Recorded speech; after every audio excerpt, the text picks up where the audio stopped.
Hello दोस्तों, तो last video में हम लोग ने अरिथमेटिक मीन, ज्योमेट्रिक मीन और हार्मोनिक मीन को हम लोग ने अच्छे तरीके से समझा था और उस पर बेस बहुत सारे क्वेश्चन देखे थे। साथ ही साथ हम लोग ने हार्मोनिक प्रोग्रेशन को भी समझा था, जो क्या होता है, रेसिप्रोकल ऑफ एपी होता है। आज का वीडियो है जहां पे हम लोग क्या देखने वाले, अरिथमेटिक और ज्योमेट्रिक प्रोग्रेशन देखने वाले हैं, जहां पे हम लोग इसका फॉर्मूला मतलब ये होता क्या एक्चुअल में वो समझेंगे, इसके फॉर्मुलेस देखेंगे जो 3 इंपॉर्टेंट फॉर्मूले हैं और इन फॉर्मुलेस का हम लोग इंप्लीमेंटेशन किसमें करेंगे, प्रॉब्लम सॉल्विंग में करेंगे। ठीक है, तो कैसे आप सभी लोग, I hope you are fine. तो मैं नशा स्वागत करता हूं आपका हमारे यूट्यूब चैनल JR ट्यूटोरियल्स पर। चलिए स्टार्ट करते हैं। सबसे पहले हम लोग देखने के वाले ज्योमेट्रिक प्रोग्रेशन। तो टॉपिक थोड़ा सा बोलते नहीं कि कॉम्प्लेक्स लगता है, तो इस चीज को हम लोग क्या करेंगे, सबसे पहले ना पहले एक चीज और बता दूं, जैसे कि अगर आप है ना अभी तक मुझे इंस्टाग्राम पे मुझे फॉलो नहीं किया तो आप क्या कर सकते हैं, यहाँ पर मुझे जाकर क्या कर सकते हैं, फॉलो कर सकते हैं।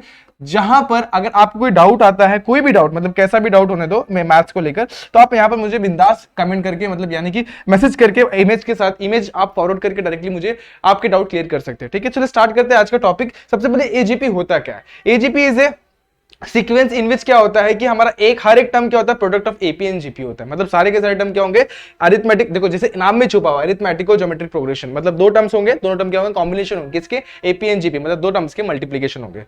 चलिए स्टार्ट करते हैं। अभी सबसे पहले बढ़ते हैं हमारे सीक्वेंस के ऊपर। सीक्वेंस मतलब दिखता किस तरीके से है। यहाँ पर हमारा जो देखो मैं आपको जैसे मैंने बताया क्या होता है, multiplication of AP and GP. तो A multiply by 1, second term क्या होगा ए प्लस डी। मतलब देखो एपी में एक्चुअल में होता क्या है, पहला टर्म और उससे दूसरा जो टर्म होगा ए प्लस डी होगा, तीसरा टर्म क्या होगा ए प्लस 2d होगा, चौथा टर्म क्या होगा ए प्लस 3d। इस तरीके से वो एक्सपांड होते जाता है, बराबर है कि नहीं। तो यहाँ पर देखो ये एपी में है, ये भी एपी में है, ये भी एपी में है, ये भी एपी में है और आगे वाले टर्म भी एपी में रहेंगे। और उसका जो मल्टीप्लीकेशन में ना आर, देखो 1 आर, देखो आर डिवाइड बाय 1 क्या होगा, आर ही होगा। R square divide by r क्या होगा, वो भी आर ही होगा। उसी तरीके से देखो आर स्क्वायर आर क्यूब, ये सारे टर्म क्या है, जीपी में है। तो ये कॉम्बिनेशन ऑफ जीपी होगा कि नहीं होगा, तो मैंने यहाँ पर लिखा है। देखो ये जो टर्म है ना ए प्लस डी, ए प्लस 2d, ए प्लस 3d ये मेरे एपी में है, और जो आर स्क्वायर 1 आर स्क्वायर ये सारे टर्म किसमें, मेरे जीपी में है। तो इस जब भी ऐसा कुछ दिखाई देगा तो हम लोग उधर पे क्या अप्लाई करते हैं, हम लोग अप्लाई करते हैं हमारा एजीपी का फॉर्मूला, और उसी के तरीके से हम लोग सारे के सारे क्वेश्चन सॉल्व करते हैं। तो यहाँ पर मुझे 3 फॉर्मूले मेरे पास जो इंपॉर्टेंट है, वो सबसे पहले टीएन का। टीएन क्या होता है, देखो ये ना कॉम्बिनेशन है किसका हमारा एपी एंड जीपी का।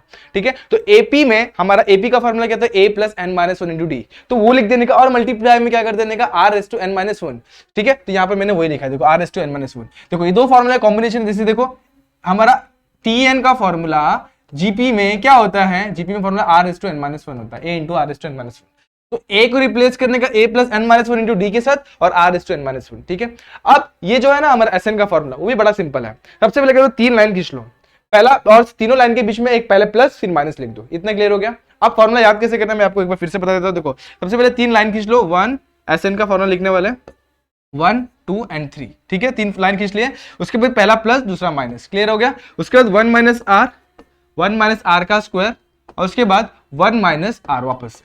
ठीक है, अब हम लोग को पता है, हम लोग ने जो पढ़ा था ना क्या, जो इनफाइनाइट टर्म का सम पढ़ा था, वो वाला फॉर्मूले के लिए सबसे पहले a अपॉन 1 माइनस आर होता है। पहले ये टर्म याद रखने का। दूसरे टर्म में क्या याद रखना है, डॉक्टर डी आर मल्टीप्लीकेशन में, और उसके बाद ब्रैकेट में क्या आएगा, देखो नीचे 1 माइनस आर, तो यहाँ पे 1 minus r s to n, और इसके बाद और कुछ छूट रहा है क्या, नहीं। उसके बाद यहाँ पर एक और टर्म आ जाएगा, क्या, लास्ट टर्म जो हमारा जो हम लोग का टीएन का जो फॉर्मूला याद होगा, a plus n minus 1 into d, TN plus n minus 1 into d, और यहाँ पर क्या आ जाएगा आर एस टू एन। इस तरीके से आप फॉर्मूला लर्न कर सकते हैं। देखिए यहाँ पर एक मुझे लग रहा था यहाँ पर मैं एक माइनस 1 बोल रहा हूँ, तो देखिए यहाँ पर एन माइनस 1 आ जाएगा। ठीक है, तो ये क्या हो जाएगा, a upon 1 minus r plus d r doctor, उसके बाद ब्रैकेट के अंदर 1 minus r s to n minus 1 upon r minus 1 minus r. उसके बाद यहाँ पर एक और चीज क्या आ जाएगा, हमारा जो टीएन का फॉर्मूला है a plus n minus 1 into d, और ब्रैकेट क्लोज करके आर एस टू एन, और अपॉन में क्या आ जाएगा 1 माइनस आर। इस तरीके से आपको क्या करना है, फॉर्मूला का इस्तेमाल करके आपको सम फाइंड आउट करना है। ठीक है, एक और फॉर्मूला है जो हमारा क्या होगा, सम ऑफ इन्फिनिटी। अब सम ऑफ इन्फिनिटी का फॉर्मूला कैसे आ रहा है, देखो जब भी आर एन की वैल्यू क्या होगी, टेंडिंग टू इन्फिनिटी होगी, मतलब एन हमारे बहुत सारे टर्म्स है और बहुत सारे टर्म्स को हम लोग क्या करना है, ऐड करने का। तो एन टेंडिंग टू इन्फिनिटी का मतलब बहुत ज्यादा नंबर है, इन्फिनिटी तक जाने वाला है। जब यहाँ पे इन्फिनिटी डालेंगे, आर की जब इन्फिनिटी डालेंगे, आर की वैल्यू क्या लेस देन 1 है, तो जब यहाँ पे डालेंगे तो ये क्या हो जाएगा, ये टेंस टू क्या हो जाएगा हमारा, ये टेंस टू हमारा क्या हो जाएगा, 0 हो जाएगा। R s to n tends to 0 हो जाएगा। तो आर एस टू एन 0 हो गया, तो ये वाला टर्म देखो 1 माइनस 0 हो जाएगा, और 1 माइनस 0 क्या होता है, 1 ही होता है। तो ये d r multiply by 1 minus r square, ये टर्म यहाँ पे बच जाएगा। यहाँ पे आर एस टू एन का टर्म ही नहीं है, तो कोई टेंशन ही नहीं, तो वो एज इट इज आएगा। यहाँ पर d r upon 1 minus r square आ गया, 1 माइनस आर स्क्वायर आ जाएगा, और यहाँ पर हमारा क्या आ जाएगा, a plus n minus 1 into d, upon में 1 माइनस आर। देखो यहाँ पे आर रेस टू एन पूरा का पूरा टर्म जीरो कर देगा इसको, तो ये सारे के सारे टर्म क्या हो जाएंगे, गायब। इस तरीके से हम लोग को ये 3 फॉर्मूले याद करने हैं। तीनों फॉर्मूला अगर आपके दिमाग में तो आप आगे ये क्वेश्चन सॉल्व कर सकते हैं। ठीक है, सबसे पहला क्वेश्चन देखो, find the Sn for given AGP. दो मेथड होते हैं इसको सॉल्व करने के, एक डायरेक्ट फॉर्मूला डालो और दूसरा मेथड होता है आपका एक स्टेप्स होते हैं, उसको हम लोग करने वाले हैं। तो दो क्वेश्चन सॉल्व करेंगे, एक को हम लोग फॉर्मूला से करेंगे और सेकंड को हम लोग स्टेप वाइज करेंगे। तो यहाँ पर हम लोग को सबसे पहले देखेंगे, तो देखो ये एजीपी में है कि नहीं, सबसे पहले देखना है। हाँ, तो देखो ये 2 4 6 8 10, देखो ये सारे के टर्म के बीच का डिफरेंस कितना है, 2। तो जहां पे हम लोग इसको ऐसे 2 multiply by 1, 4 multiply by x, 6 multiply by x square, उसके बाद 8 multiply by x cube and 10 multiply by x to 4, और लास्ट का टर्म वैसे के वैसे ऐसे करके लिख सकते हैं। जहां पर हमारा एपी में कौन सा टर्म है, एपी में है हमारा 2, 4, 6, 8, 10 डैश डैश डैश डैश, और जहां से हम लोग को ए की वैल्यू क्या मिल गई 2 और आर की वैल्यू क्या मिल जाएगी, सॉरी आर की नहीं, डी की वैल्यू क्या मिल जाएगी, डी की वैल्यू मिल जाएगी 4 minus 2 that is equal to 2। A भी मिल गया। उसके बाद जीपी, अब उसके बाद जीपी वाला टर्म देखेंगे। जीपी में क्या है हमारा 1, x, x square, x cube, x to 4, इस तरीके से हमारे सारे टर्म्स किसमें, जीपी में। इतना क्लियर हो गया। तो एक्स की देखो, तो फिर हमारे को हम लोग को यहाँ पे आर की वैल्यू क्या मिल जाएगी, second term divided by first, that is x divided by 1, और हम लोग को क्या मिल गया, आर की वैल्यू एक्स मिल गई। अगर आपको समझ में नहीं आ रहा, देखो यहाँ पे x square divided by x ले लो, मतलब आगे वाला टर्म डिवाइडेड बाय पहला टर्म, एक्स एक्स कैंसिल, यहाँ पे बच गया एक्स। तो हर बार हम लोग को आर की वैल्यू क्या मिलने वाली है, हर बार हम लोग को आर की वैल्यू एक्स ही मिलने वाली। तो हमारा वो सीक्वेंस किसमें, जीपी में है, तो आर की वैल्यू क्या मिल गई, एक्स। अब हम लोग किसको, हम लोग को क्या फाइंड आउट करना है, एसएन। तो एसएन का फॉर्मूला सिंपल सा लिखो, क्या होता है, अभी जस्ट मैंने बताया 1 माइनस, देखो 3 हम लोग क्या करने हैं, 3 लाइन खींचने की। पहली वाली थोड़ी सी छोटी रखो, दूसरी वाली थोड़ी सी बड़ी, और तीसरी वाली भी थोड़ी सी बड़ी ही रखना है।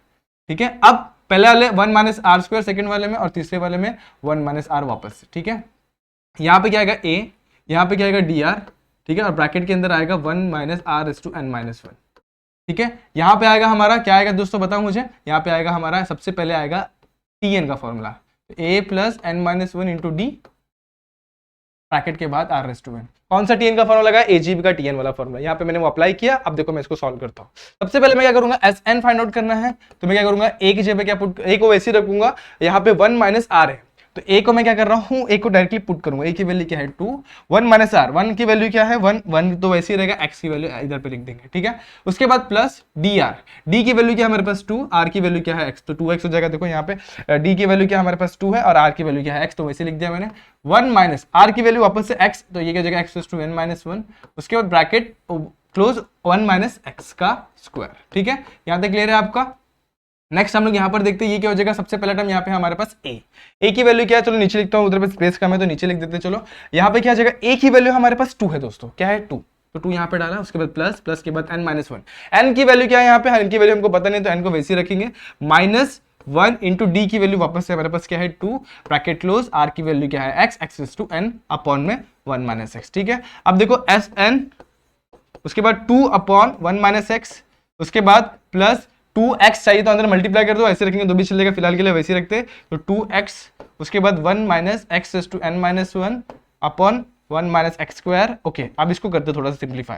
जब मैं ब्रैकेट ओपन करूंगा तो देखो ये 2n माइनस 2 हो जाएगा, राइट दोस्तों, और 2n माइनस 2 क्या हो जाएगा, देखो 2 और माइनस 2 चला गया, तो यहाँ पे क्या बच जाएगा 2n x to n upon में 1 माइनस एक्स। ठीक है, अब देखो दोनों का बेस सेम है, क्या किसका किसका बेस सेम है, इसका और इसका बेस सेम है, तो इसको साथ में लिख लेते तो ये क्या बचेगा, बेस साथ में ले, तो देखो ये दोनों का बेस साथ में 1 माइनस एक्स एक बार लिखा। ठीक है, अब यहां पर देखो 2 कॉमन है तो 2 बाहर ले लिया, यहाँ पे क्या बच गया 1, यहाँ पे क्या बच गया n एक्स टू n। ठीक है, और कुछ छूट रहा है क्या, नहीं। Okay, plus 2x 1 minus x to n minus 1 upon में 1 माइनस एक्स टू 2। आप इतना छोड़ेंगे तो भी आपका आंसर करेक्ट है, कोई दिक्कत नहीं, यहां तक भी आप लाके छोड़ सकते हैं। तो ये रहा आपका आंसर। ठीक है, यहाँ पे थोड़ा सा बॉक्स बना देना, इसको आंसर क्या करना है, सिंपल सा बॉक्स बना देना है। तो ठीक है, मैंने इसको बॉक्स बनाया और ये रहा आपका आंसर। ठीक है, कोई डाउट यहाँ पे, कोई डाउट नहीं आना चाहिए दोस्तों। ये सिंपल सा फॉर्मूला हम लोगों ने डाल के इसको क्या क्या सिंप्लीफाई किया हुआ है। आप इस तरीके से आपको क्या करना है, क्वेश्चन को सॉल्व करना है। और इसके बाद नेक्स्ट क्वेश्चन के ऊपर बढ़ते हैं, जहां पे हम लोग इसको किससे करने वाले हैं, हम लोग जो कन्वेंशनल मेथड होता है ना, जो जिसमें फॉर्मूला का इस्तेमाल नहीं करते हैं। एक्चुअली फॉर्मूला ना हम लोग का मेथड से डिराइव होता है, जो फॉर्मूला हम लोग का डिराइव हुआ है ना, वो मेथड से डिराइव हुआ है। तो हम लोग यहाँ पर उसको डायरेक्टली करेंगे, कैसे करेंगे चलो देखते हैं। सबसे पहले मैं यहाँ पर क्या लिखता हूं, सबसे पहले मैंने इसको देखो, ये हम लोग को डायरेक्टली टूटा हुआ नहीं दिया हुआ, हम लोग को इसको सबसे पहले उस तरीके से बनाना पड़ेगा। तो देखूंगा तो ये 3 है, ये क्या है 12 का मैं ऐसे दो तरीके से लिख सकता हूँ। देखो 4 3 12 भी लिख सकता हूँ, 6 2 12 भी लिख सकता हूँ। मैं इसको फिलहाल ना 4 3 12 लिखता हूँ। ठीक है, चलो ओके उसके बाद 36 को मैं कैसे लिख सकता हूँ, 36 को मैं 12 इंटू 3 भी लिख सकता हूँ। ओके 96 को भी मैं कैसे 12 इंटू 3 हो गया। अब 96 को मैं कैसे लिखता हूँ 48 इंटू कुछ तो भी ऐसे लिख सकता हूँ, लेकिन ये सब है ना चीजें जो हम लोग लिख रहे हैं ना वो कुछ काम की नहीं है, देखो कुछ समझ में नहीं आ रहा, कुछ तो भी टर्म बन ही नहीं रहे। तो यहाँ पर थोड़ा सा दिमाग इस्तेमाल करो, उसको कैसे करना देखो मैं बताता हूँ आपको अभी। सबसे पहले देखो 3 को अपन 1 मल्टीप्लाई बाय 3 लिख सकते हैं, राइट है, बराबर है। अब 3 का टेबल सबको आता है, देखो सारे के सारे 3 के डिविजिबल है, तो याद रखना ये 3 का मल्टीपल वाला ही कुछ होने वाला है, ठीक है दोस्तों। ठीक है, तो मतलब हमारा जो जीपी है ना, जीपी वो 3 के मल्टीपल वाले टर्म्स में होने वाला, ठीक है दोस्तों। ओके अब मैं इसको ऐसे लिख सकता हूँ, इसको मैं 2 इंटू 6 लिख सकता हूँ, चलो लिख दिया। ओके देखते हैं अभी चेक करते हैं। हाँ अब इसको मैं 3 इंटू 12 लिख सकता हूँ, राइट है। उसके बाद इसको मैं 4 इंटू 24 लिख सकता हूँ, और इसको मैं 5 इंटू 48 लिख सकता हूँ, और इसके बाद जो भी टर्म रहेगा मैं उसको उसी तरीके से लिख सकता हूँ। तो ये आपको दिख रहा है क्या ये टर्म्स? तो देखो अब जरा गौर करेंगे तो 1 2 3 4 5 ये मेरे एपी में है, एंड 3 6 12 24 एंड 48 ये मेरे जीपी में। देखो 6 divide by 3 2, 12 divide by 6 2, 24 divide by 2 12, sorry 24 divided by 12 2, सारे के सारे हम लोग को 2 मिल रहे हैं। मतलब हम लोग क्या समझ में आया यहाँ पे हमारे जो सीक्वेंस है वो किस में आ गए, अभी एजीपी में आ गए, ठीक है। अब देखो यहाँ पे ए की वैल्यू क्या होगी, अब देखो एजीपी में आ गई, तो हमारा जो अब हम लोग फॉर्मूले से नहीं करने वाले, हम लोग किससे करने वाले, हम लोग कन्वेंशन मेथड से करने वाले। तो एसएन की वैल्यू क्या हो जाएगी, Sn is equals to 1 multiply by 3 plus 2 multiply by 6, ठीक है। इसके बाद टीएन भी लिख देते, चलो पहले टीएन फाइंड आउट कर लेते हैं इसमें।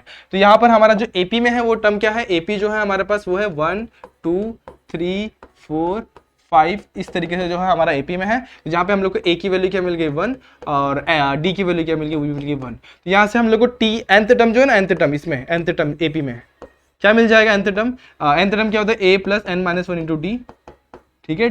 तो ये हम लोग क्या मिल जाएगा, ए की वैल्यू 1 लिखी, एन माइनस 1 वैसी रखा, इंटू डी की वैल्यू 1 डाली, और सिंपली हम लोग क्या मिल जाएगा, एंथ टर्म एन मिल जाएगा। एंथ टर्म क्या मिला, एन, ठीक है दोस्तों। आप ऐसे भी नहीं कर सकते, डायरेक्टली अपने को समझ में नहीं आ रहा 1 2 3 4 तो एंथ टर्म एन ही होने वाला है, ये क्लियर हो गया। अब फॉर जीपी, जीपी को देखो जरा, जीपी क्या होता है। अब देखो जीपी हमारा होगा 3 6 9 सॉरी 3 6 12 12 के बाद 24 फिर 48 इस तरीके से हमारा जीपी आएगा। तो यहाँ पे हम लोग को ए की वैल्यू क्या मिल गई 3 और आर की वैल्यू यहाँ पे क्या मिल जाएगी, हमें 2 मिल जाएगी। तो हमारा यहाँ पे nth टर्म क्या आ जाएगा, nth टर्म इसमें भी निकल लेते हैं, nth टर्म। तो nth टर्म हम लोग को मिल गया इसमें a r raise to n minus 1। तो a की वैल्यू क्या है हमारे पास 3, r की वैल्यू क्या है 2 रेस टू n माइनस 1। ये मुझे मिल गया nth टर्म। ये किसमें मिला, ये मुझे मिला एपी में, और ये मिला मुझे जीपी में। लेकिन मुझे एजीपी के लिए चाहिए, फॉर एजीपी। एजीपी में क्या होता है, एजीपी में होता है हमारा जो nth टर्म होता है ना, nth टर्म वो होता है हमारा कॉम्बिनेशन ऑफ, मतलब multiplication of AP and GP. किसका मल्टीप्लिकेशन होता है, एपी एंड जीपी का होता है दोस्तों। तो यहां पर मैं लिखूंगा फॉर एजीपी हमारा जो nth टर्म होगा टीएन जो होगा वो होगा हमारा n मल्टीप्लाई बाय 3 2 इंटू ये हो जाएगा, ठीक है दोस्तों। ये हमारा आ गया हमारा एजीपी के लिए टीएन, ठीक है। इतना क्लियर हो गया। अब थोड़ा सा यहाँ पर स्पेस का मैं तो मैं नेक्स्ट स्लाइड लेता हूँ, वहां पे हम लोग सॉल्व करेंगे। तो अभी देखो एसएन क्या हो जाएगा, एसएन जो हमारा आएगा वो होगा हमारा, देखो पहला टर्म क्या है हमारे पास 1 इंटू 3 है, क्या है 1 इंटू 3। दूसरा क्या है एसएन, मतलब सबको ऐड करना। दूसरा क्या है 2 इंटू 6। तीसरा क्या है हमारे पास 3 इंटू क्या है हमारे पास 3 इंटू 12 है। उसके बाद 4 इंटू 24। उसके बाद इसी तरीके से हमारा 5 इंटू 48। इस तरीके से हमारा सारा का सारा टर्म्स है। और टीएन हम लोग को पता है, टीएन की वैल्यू भी जैसे हम लोग निकालते हैं, टीएन क्या हो जाएगा हमारे पास n multiply by 3 r raise to, sorry r की वैल्यू क्या है 2, तो 2 रेस टू n माइनस 1। ये है हमारा r की वैल्यू, और मतलब ये है हमारा nth टर्म। इस तरीके से हम लोग को n मिल गया। अब हम लोग क्या करेंगे, इसको नंबर 1 डाल देंगे। अभी यहाँ से मीन स्टेप हमारा स्टार्ट हो चुका है। देखो अब 1 आ गया, हम लोग क्या निकाल लेंगे। अब देखो हम लोग को ना जब भी ऐसा मिल जाएगा उसके बाद सेकंड स्टेप होता है हम लोग का मल्टीप्लिकेशन विद r।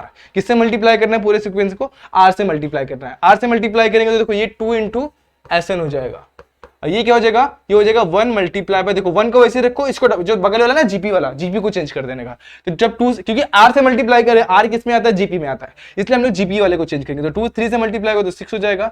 ये 6 वाला भी जीपी में 2 को वैसे रखा, ये क्या हो जाएगा 12। ये 3 वैसे रहेगा, ये क्या हो जाएगा 24। ये वैसे रहेगा, ये क्या हो जाएगा 48। इसी तरीके से आगे के टर्म भी क्या हो जाएंगे, चेंज हो जाएंगे। ये क्या हो जाएगा हमारा 2 से मल्टीप्लाई करेंगे तो 96।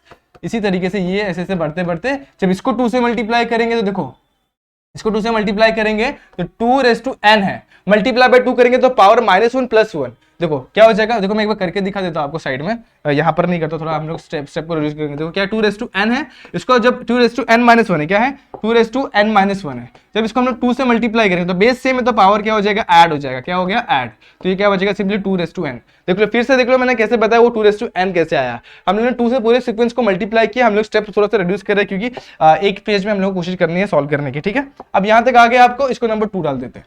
अब सेकंड स्टेप आ गया। अब इसके बाद जो स्टेप होता है वो क्या होता है, इन दोनों को सब्सट्रैक्ट करना। मतलब हम लोग क्या करेंगे, सब्सट्रैक्टिंग क्या करेंगे हम लोग, 2 from 1, 2 को 1 में से सब्सट्रैक्ट कर देंगे तो क्या बचेगा, Sn minus 2Sn is equal to 1 into 3 वैसे ही रहेगा, सारे के सारे टर्म पहले वैसे लिख दो, फिर आपको समझेगा क्या करना है। 3 into 12, 4 into 24 plus 5 into 48 plus dash dash dash dash dash plus n into 3 2n-1, 2n-1। उसके बाद सब्सट्रैक्ट कर रहे हैं तो माइनस n बाहर। अब इसको जरा ब्रैकेट में लिखते हैं, 1 into 6, 2 into 12, एक सेकेंड ना,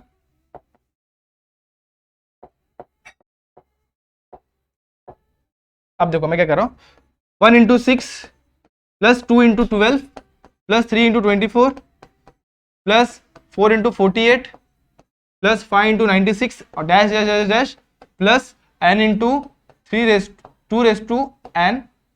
इधर का रहेगा, 3 into 2n ब्रैकेट क्लोज। इस तरीके से हमारा टर्म आ जाएगा।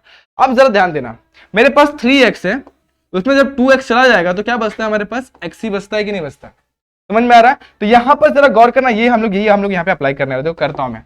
यहाँ पर 1 into 3 को छोड़ दो, अब 2 into 6 है, उसमें से 1 into 6 चला जाएगा तो क्या बचेगा, सिर्फ 1 into 6 बचेगा, यानी कि सिर्फ 6 बचेगा, समझ में आ रहा है।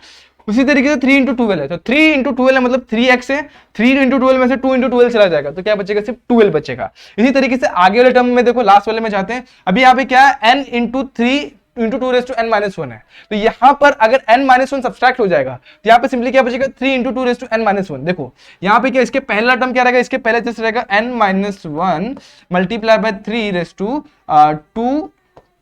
3 होगा। अब जब ये दोनों सब्सट्रैक्ट होंगे, जरा गौर करना, तो यहां पर देखो सब्सट्रैक्ट कर रहा हूं तो ये माइनस, और ये देखो n into 3 into 2n-1, तो देखो ये माइनस माइनस प्लस हो जाएगा। यहाँ पे सिंपल सा एक टर्म ये वाला बच जाएगा, कौन सा, देखो मैं सब्सट्रैक्ट आपको करके दिखाता हूं। देखो क्या कर रहा हूं मैं, यहाँ पर ये बचेगा सिंपल सा n into 3 into 2n-1 को मैंने वैसे रखा, इसमें n मल्टीप्लाई करो तो देखो n into 3 2n-1, और लास्ट का क्या हो जाएगा, minus minus plus 3 into 2n-1। अब देखो ये दोनों सेम है विद अपोजिट साइन, दोनों कैंसिल हो जाएंगे, सिंपल से ये बच जाएगा। क्योंकि देखो इसके पहले जो टर्म आएगा ना वो ये वाला टर्म रहेगा, कौन सा टर्म रहेगा, ये वाला, देखो ये वाला टर्म रहेगा इसके पहले, जैसे इसके जस्ट पहले यहाँ पे जो हम लोग ने 2 into Sn में डाला हुआ है, ठीक है। नहीं समझ में, एक बार फिर से देखो, देखो यहाँ पे मैंने अच्छी तरीके से लिखा हुआ है, इसको आप स्क्रीनशॉट लो, एक बार फिर से गौर करके देखो, फिर मैं आगे बढ़ता हूँ। चले आगे बढ़ते हैं, ठीक है। अभी हम लोग आगे बढ़ते हैं, इसको सॉल्व करते हैं फटाफट से। देखो क्या आने वाला है, अभी यहाँ पे हमारा आंसर अभी 2 स्टेप पे आ जाएगा। देखो कैसे, अब 1 into 3 को मैंने वैसे ही रखा, प्लस 2 into 6 जब मैंने सब्सट्रैक्ट किया तो यहाँ पे क्या बच जाएगा, 6 क्या बच जाएगा, 6, यहाँ पे बचेगा 12, यहाँ पे बचेगा 24, यहाँ पे बचेगा 48, इस यहाँ पे बचेगा 96। इस तरीके से हमारा बचेगा कहाँ तक मैंने जिस बताया आपको, यहाँ पे बच जाएगा हमारा 3 into 2n-1, ठीक है, ये बच जाएगा। और लास्ट ये वाला टर्म को तो हम लोगों ने छेड़ा भी नहीं है, तो ये वैसे के वैसे ही रहेगा, ठीक है, n into 3 into 2n हो जाएगा, ठीक है। अब ये टर्म को हम लोग इसके साथ ले लेते हैं, क्या इसके साथ, आगे वाले के साथ। देखो Sn minus 2Sn क्या हो जाएगा, माइनस Sn, तो माइनस Sn को मैं फिलहाल वैसे ही रख रहा हूँ। 1 into 3 को मैं 3 लिखता हूँ और इसको मैं आगे ले लेता हूँ, तो ये क्या जाएगा 3 into n into 2n हो जाएगा, ठीक है। इसको मैंने वैसे ही रखा। अब देखो ये, इसको देखो, ये क्या जीपी में दिख रहा है कि नहीं दिख रहा है, 12 divide by 6, yes, 24 divided by 12 is 2। देखो सबके सब जीपी में है। अब जब जीपी में होता है तो हम लोग क्या, सिंपल सा फॉर्मूला होता है a into r/n-1 upon r-1। तो a इंटू, देखो यहाँ पे लिखता हूं a into r/n-1 upon r-1, क्योंकि r की वैल्यू यहाँ पे क्या ग्रेटर देन 1 है, तो ये वाला फॉर्मूला हम लोग यहाँ पे अप्लाई कर रहे हैं। देखो क्या हो जाएगा, 6 इंटू r की वैल्यू क्या है 2n-1 अपन n-1, लेकिन एक चीज यहाँ पर आपकी रह रही है, सॉरी r माइनस वन, क्या आएगा यहाँ पे r माइनस वन, r की वैल्यू क्या है यहाँ पे 2 है, तो 2 माइनस वन। अब यहाँ पे जरा गौर करना, यहाँ पे एक चीज हम लोग ने थोड़ा सा, एक चीज जो बहुत इंपॉर्टेंट है वो हम लोग मिस कर रहे हैं। हम लोग जब ये फॉर्मूला कब अप्लाई करते, जब यहाँ पे nth टर्म होता था, लेकिन यहाँ पे जब n माइनस वन होगा तो यहाँ पर भी क्या आ जाएगा, n माइनस वन ही आ जाएगा, क्या आ जाएगा, n माइनस वन। जरा इस चीज को समझना, जब हमारा nth टर्म होता था तो हम लोग यहाँ पे n लिखते थे, लेकिन यहाँ पे क्या है n माइनस वन, इसलिए यहाँ पर क्या आ जाएगा, n माइनस वन आएगा दोस्तों। तो ठीक है, यहाँ पे मैंने n माइनस वन लिख दिया। अब मैं क्या करूंगा, इसको थोड़ा सिंप्लीफाई कर लूंगा और हमारा आंसर हमारे सामने है।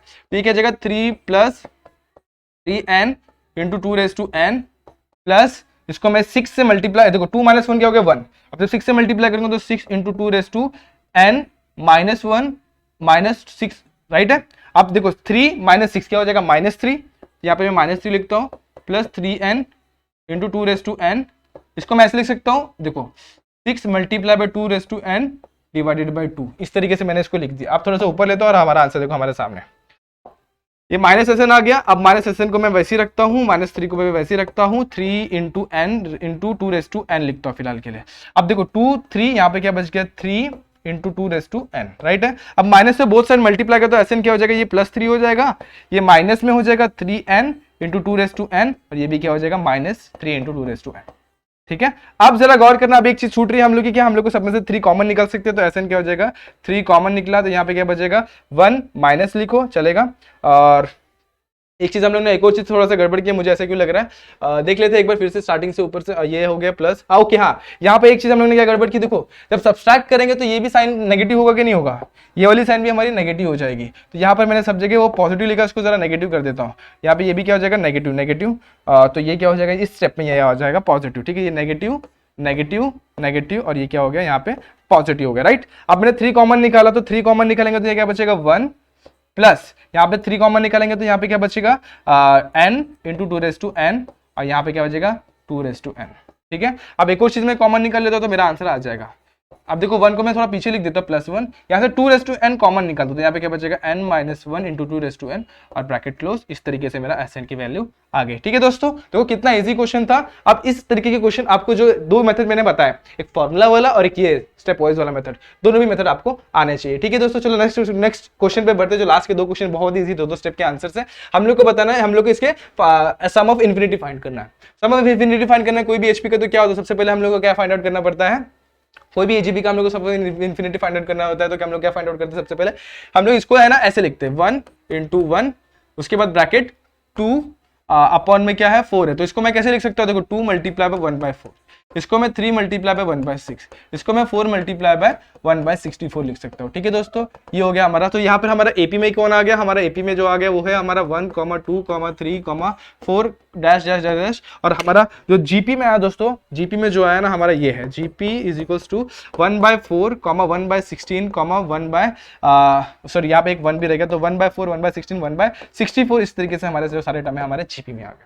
अब यहाँ पे हम लोग क्या मालूम पड़ा कि इसमें देख रहे तो हम लोग को ए की वैल्यू 1 मिली और आर डी की वैल्यू क्या मिल गई 2 मिल गई, राइट। और इसमें देख रहे तो हम लोग को आर की वैल्यू क्या मिल गई 1/4 मिल गई, ठीक है। देखो 1/4 कैसे मिली जरा मैं यहाँ पे बता देता हूँ, 1/4 डिवाइडेड बाय 1, तो वो हम लोग को 1/4 ही मिलेगा। दूसरा 1/16 डिवाइडेड बाय 1/4, वो भी हमको 1/4 ही मिलेगा, ठीक है। इस तरीके से हमारा आर की वैल्यू भी मिल जाएगी। आर भी मिल गया हम लोग को, आर है हमारे पास और बाकी सारे ए भी है हमारे पास। हमको सम ऑफ इन्फिनिटी का फॉर्मूला पता है, सम ऑफ इन्फिनिटी का फॉर्मूला क्या है मैंने लिखवाया हुआ है आपको। देखो उसमें लास्ट वाला टर्म नहीं आता है और सेकंड वाला टर्म का जो आर वाला टर्म है ना, आर के साथ वाला टर्म वो गायब हो जाता है। तो यहाँ पे क्या बच जाता है, S N is equal to क्या हो जाएगा a/1 माइनस आर, और इधर पे प्लस dr/1 माइनस आर का स्क्वायर हो जाएगा, ठीक है दोस्तों। तो a की वैल्यू यहाँ पे सब्स्टिट्यूट कर दो, a की वैल्यू क्या हमारे पास 1 माइनस आर की वैल्यू क्या हमारे पास, आर की वैल्यू हमारे पास 1/4, उसके बाद प्लस डी की वैल्यू वापस से हमारे पास क्या है, यहाँ पे जरा गौर करो 1 है, और उसके डी की वैल्यू 1 है, यहाँ पे मैंने 2 लिख दिया, यहाँ पे क्या आएगा डी की वैल्यू 1 आएगी, ठीक है। देखो 2 माइनस 1 क्या होगा 1, तो डी की वैल्यू क्या आएगी 1, और उसके बाद आर की वैल्यू क्या है, आर 1/4 वापस से, उसके बाद 1 माइनस 1/4 का स्क्वायर, ठीक है। अब ये क्या हो जाएगा, देखो 4 माइनस 1 क्या हो जाएगा 3, और 3 ऊपर चला जाएगा, सॉरी 4 माइनस 1 क्या हो जाएगा 3 और 4 ऊपर जाएगा तो 4/3 हो जाएगा दोस्तों, ठीक है। 4 1 जा 4, 4 माइनस 1 क्या होगा 3, 3/4, और 1 में 3/4 है, तो 4 ऊपर 3 नीचे है, तो 4/3। अब यहाँ पे क्या आ जाएगा, ये देखो 1 से मल्टीप्लाई करेंगे 1/4 तो वैसे ही आएगा, 4 1 जा 4, 4 माइनस 1 क्या हो जाएगा 3/4, और 3/4 का स्क्वायर क्या हो जाएगा 9/16, क्या हो जाएगा 9/16, 4 1 जा 4, 4 4 जा 16, अब 4 ऊपर जाएगा तो ये सिंपल से क्या हो जाएगा 4/3 प्लस 4/9 हो जाएगा। ठीक है, क्या हो जाएगा 4/9। ओके, यहाँ तक क्लियर है। अब बेस सेम नहीं, बेस को सेम करेंगे तो ये 9 हो जाएगा, और ये जब मैंने 3 से मल्टीप्लाई किया तो 12 हो गया। 12 + 4 इज व्हाट 16। तो हमारा एस एन की वैल्यू ये आ गई, किसकी, सम ऑफ इन्फिनिटी। बहुत इजी था क्वेश्चन। देखो एक बार फिर से देखो, यहाँ पर मैंने क्या किया, सिंपल सा फॉर्मूला डाला, फॉर्मूला में वैल्यूज पुट किए, सिंप्लीफिकेशन के बाद मेरा क्या आ गया, आंसर हो गया। अब चलो बसते आज के लास्ट क्वेश्चन की तरफ। यहाँ पे हमें जो दिया हुआ है ना, ये क्वेश्चन थोड़ा सा अलग है, तो इसको ना हम लोग डायरेक्टली एजीपी जीपी इसमें डायरेक्टली देख नहीं पा रहे हैं, इसको डायरेक्ट करना भी थोड़ा सा मुश्किल है। तो इसके लिए एक मेथड है, इसलिए मैं आपको सॉल्व करवा कर दे रहा हूँ। एसएन को सबसे पहले हम लोग को फाइंड आउट क्या करना है, सम ऑफ इन्फिनिटी, यानी कि हम लोग को 1 + 4/-3 इसको लिख सकता हूँ, प्लस इसको 7/3 का स्क्वायर लिख सकता हूँ। इधर पे 27 होगा तो 27 लिख दिया मैंने, तो इसको मैं इस तरीके से लिख सकता हूँ, माइनस प्लस ऊपर लिखा, इसको 10/-3 का क्यूब लिख सकते हो। देखो -3 का क्यूब क्या होगा 27, प्लस माइनस क्या हो जाएगा माइनस। इस तरीके से मैं इसको लिख सकता हूँ, लिख सकता हूँ। ठीक है, मैंने इसको लिख दिया। अब मैं क्या करूंगा, देखो इसको मैं जीपी में कन्वर्ट कैसे करता हूँ। मैंने यहाँ पर दोनों साइड में -1/3 से डिवाइड कर, मतलब -1/3 से मल्टीप्लाई करता हूँ। तो जब मैं इसको -1/3 से मल्टीप्लाई करूँ तो यस n/-3 हो जाएगा। इसको मल्टीप्लाई करूंगा तो 1 क्या हो जाएगा, 1/-3 हो जाएगा। इसको मल्टीप्लाई करूंगा 4/-3 का स्क्वायर हो जाएगा। इसको मल्टीप्लाई करेंगे 7/-3 का क्यूब हो जाएगा, क्योंकि ये -3 का जो स्क्वायर होता है ना वो +9 ही होता है, तो कोई दिक्कत वाली बात नहीं है। और इसको मल्टीप्लाई करूंगा तो -3/4 हो जाएगा, और इसके आगे जो टर्म रहेंगे उनके साथ भी कुछ ऐसे ही होगा। अब देखो मैंने इतना कर लिया जैसे हम लोग कर रहे थे। अब हम लोग क्या करेंगे, इन दोनों को मालूम है क्या करने वाले, दोनों को सब्सट्रैक्ट करने वाले। क्या करने वाले, सब्सट्रैक्टिंग 1 from 2, सॉरी 2 from 1। तो Sn माइनस ऑफ क्या करेंगे, Sn डिवाइडेड बाई 3, यहाँ पे माइनस हो गया, यहाँ पर क्या हो जाएगा। अब देखो यहाँ पर ना कुछ होने वाला है, ये 1 ऐसे के वैसे ही रखते हैं, यहाँ पे 4/-3 को भी वैसे ही रख, सारे के साइड में फिलहाल के लिए वैसे ही रखता हूँ। देखो -3 का स्क्वायर, यहाँ पे क्या हो जाएगा 10/-3 का क्यूब, और लास्ट में क्या हो जाएगा plus dash dash dash dash, यहाँ पे क्या हो जाएगा हमारा प्लस, यहाँ पे क्या हो जाएगा अभी ये देखो ये डैश वाला पहला लॉग है। आप सब्सट्रैक्ट कर रहे हैं तो सब्सट्रैक्ट करें तो सबसे बाद ये वाला, ये सेकंड वाला आएगा। यहाँ पे 1/-3, ये प्लस का प्लस वैसे ही रहेगा, 4 क्या हो जाएगा 4/-3 का स्क्वायर। उसके बाद क्या हो जाएगा 4/-3 का स्क्वायर के बाद क्या हो जाएगा दोस्तों, ये हो जाएगा हमारा, उसके बाद हमारा हो जाएगा 7/-3 का क्यूब। इसी तरीके से सारे के सारे टर्म आ जाएंगे। ठीक है, सारे के सारे टर्म आ गए। अब देखो कौन कौन सी चीजों का बेस सेम है, ये 1 को थोड़ा साइड में रखो, 4 और -3 बेस सेम है कि नहीं। जब दोनों को सब्सट्रैक्ट करेंगे तो ये क्या हो जाएगा 3/-3 आ जाएगा। देखो कर रहा हूं मैं, और इसको भी साथ ही साथ सॉल्व कर लेते हैं। माइनस माइनस क्या हो गया प्लस, 3 × 1 = 3, देखो 3 Sn हो जाएगा, माइनस माइनस प्लस Sn/3 हो जाएगा। यहां पर देखते हैं, यहाँ पे 1 एज इट इज रहेगा। अब देखो इसका और इसका बेस सेम है, ये दिख रहा है ये वाला टर्म, इसका और इसका बेस सेम है, तो बेस सेम है तो बेस को एक बार लिखा और ऊपर वाला क्या करेंगे सब्सट्रैक्ट करेंगे, तो 4 - 1 क्या होगा 3/-3 बच जाएगा। उसी तरीके से इसको सब्सट्रैक्ट करेंगे तो 7 - 4 क्या होगा 3/-3 का स्क्वायर। सारे के सारे को सब्सट्रैक्ट कर लो फटाफट से। यहाँ पे क्या जाएगा 10 यहाँ पे क्या जाएगा, देखो इधर में -3 का स्क्वायर होगा, अभी क्यूब को देखो तो ये क्या हो जाएगा 10 - 7 क्या हो जाएगा 3/-3 का क्यूब हो जाएगा। ठीक है, इसी तरीके से सारे के सारे टर्म आ जाएगा। ओके, अब ये क्या हो जाएगा 4Sn/3 हो जाएगा। ये क्या हो जाएगा -3 देखो, अब देखो यहाँ पर जरा गौर करेंगे ना तो ये इसको मैं जरा देखूंगा ना तो ये मेरा जीपी में दिख रहा है। देखो कैसे, इसको ना अगर देखूंगा तो ये क्या हो जाएगा ये क्या हो जाएगा -1। ओके, इसको मैं -1 लिख सकता हूँ। देखो 3/3 क्या हो जाएगा -1। इसको ऐसा करने मत जाओ, इसको डायरेक्टली सॉल्व करो। अब देखो ये मेरा जीपी की जैसा दिख रहा है, कौन सा, ये वाला पार्ट, तो इसको मैं जीपी में देख सकता हूं। कैसे, देखो सबसे पहले मैं ए की वैल्यू यहां पर देखता हूं, ये वाला टर्म क्या है मेरा जीपी में, तो मैं इसको ए की वैल्यू लिखता हूं। यहाँ पे क्या हो जाएगा 3/-3 दैट इज इक्वल्स टू -1 हो जाएगा। आर की वैल्यू कैसे मिलेगी, स्मॉल आर की वैल्यू निकालते हैं हम लोग फटाफट से। यहाँ पे क्या हो जाएगा second term divided by first term, तो देखो 3/3 -3 कैंसिल, इसको करते हैं ये वाला टर्म मैंने बोला ये सारे जीपी में, तो क्या हो जाएगा 3 - 3 का स्क्वायर डिवाइडेड बाय 3/-3। अब देखो 3/-3 का स्क्वायर क्या होता है दोस्तों, 3 होता है, सॉरी 9 प्लस 9 होता है, प्लस 9 आ जाएगा। यहाँ पे क्या हो जाएगा 3/-3, तो 3 कैंसिल, यहाँ पे क्या बच गया माइनस, यहाँ पे 3 कैंसिल, यहाँ पे क्या हो गया 1/3। ठीक है, सिंपली क्या आ गया -1/3। राइट है दोस्तों, यहाँ तक अपन कर सकते हैं। तो ये मुझे क्या समझ में आया, मॉड ऑफ आर की वैल्यू क्या हो जाएगी -1/3 का मॉड, और वो क्या होगा +1/3 दैट इज ग्रेटर देन 1। अब वो 1 से sorry that is less than 1 क्या आएगा यहाँ पे, दैट इज लेस देन 1। अब वो लेस क्या है, लेस है लेस देन 1। अब वो 1 से छोटा है, दैट मीन्स मैं ना यहाँ पर अपना एज वो जो हम लोग ने फॉर्मूला पढ़ा sum of infinity terms of GP, तो वो हम लोग यहाँ पे अप्लाई कर सकते हैं। तो ये 3 + 1 4 Sn/3 1 वैसे ही रखा, जीपी वाले टर्म को मैं कर रहा हूँ। तो यहाँ पर जो Sn का मतलब फॉर्मूला होता था फॉर ए जीपी मतलब जीपी के लिए, वो क्या था A/1 - R था। तो A/1 - R था, यहाँ पर भी सिंपली वही अप्लाई करना। ए की वैल्यू क्या है -1, 1 माइनस आर की वैल्यू क्या है, -1/3। देखो -1/3 है तो माइनस माइनस क्या हो जाएगा, +1। ठीक है, इसको सॉल्व करते हैं अभी। 1 प्लस ये देखो यहां पर ये क्या हो जाएगा, सिंपल सा देखो ये जो माइनस है ना इसको मैं आगे ले लेता हूं। अब 3 1 जा 3, 1 अपॉन 3 1 जा 3, minus minus plus, 3 + 1 divided by 3, that is equal to क्या हो जाएगा मेरा, देखो यहाँ पर that is equal to what, 4SN divided by 3 equal to 1। अब 3 + 1 4, 4 3 ऊपर चला गया तो 1 माइनस 3 डिवाइडेड बाय 4 हो गया। ठीक है, 4 - 1 4 - 3 कितना होता है, 4 - 3 हमारा होता है 1 होता है। तो यहाँ पे क्या आ जाएगा 4, यहाँ पे हम लोग क्या मिल जाएगा 4SN is equals to 4SN upon 3 equal to 4 - 3 is what 1/4। ठीक है, इतना समझ में आ गया। SN is equals to what, 3 ऊपर चला गया, 4 4 से 16 यहाँ पे आ गया। ठीक है, तो SN की वैल्यू हम लोग कितनी मिल गई, 3/16। इस तरीके से हमारा आंसर आ जाएगा दोस्तों। तो आपको ये क्वेश्चन मुझे लगता है समझ में आ गया होगा। कोई भी डाउट है एक काम करो, आप लोगों ने इसका स्क्रीनशॉट ले लो और ये क्वेश्चन को प्रॉपरली क्या करना है, आपको सॉल्व करके लिखना है। देखो यहाँ पर ना, यहाँ पर सारे के सारे क्वेश्चन मैंने अच्छे तरीके से लिख दिया। आपको अगर नहीं दिख रहा रहेगा तो मैं इसको एक फ्रेम में लाकर दे देता हूँ, आप इसका स्क्रीनशॉट ले लो और इसको क्या करना है, आपको अच्छे तरीके से नोटबुक में नोट डाउन करना, नोट्स में अच्छे तरीके से लिख लेना है। ठीक है, तो होप ये वीडियो आपको पसंद आई होगी। अगर पसंद आई है तो like the video, share the video, subscribe our channel. मिलते हैं नेक्स्ट वीडियो में, जहां पे हम लोग क्या करना है, हम लोग है ना नया टॉपिक समझेंगे और उस टॉपिक को हम लोग क्या करेंगे लास्ट में ऐड करके इस चैप्टर को ओवर करेंगे। ठीक है, तो क्या, ठीक है, तो आप क्या करना है, आपको सबसे पहले चैनल को सब्सक्राइब करना है, वीडियो को लाइक करना है, दोस्तों के साथ शेयर करना। अगर पहली बार वीडियो पे आया तो क्या करना है आपको, अपने दोस्तों, मतलब पहली बार वीडियो पे आया तो क्या करना है आपको, बेल आइकन को यहाँ से क्लिक कर देना और पिछले जितने वीडियोस बच के आपको क्या करना है उनको जाकर सबसे पहले देखना है, ताकि ऐसा नहीं होना चाहिए कि आपने पिछले वीडियो नहीं देखे और आगे की वीडियो देख रहे हैं तो पीछे कंसेप्ट रह जाएगा। ठीक है दोस्तों, तो अच्छा है, ठीक है, मिलते हैं नेक्स्ट वीडियो में जहां पे हम लोग नया कंसेप्ट समझेंगे। तब तक के लिए stay tuned and good bye.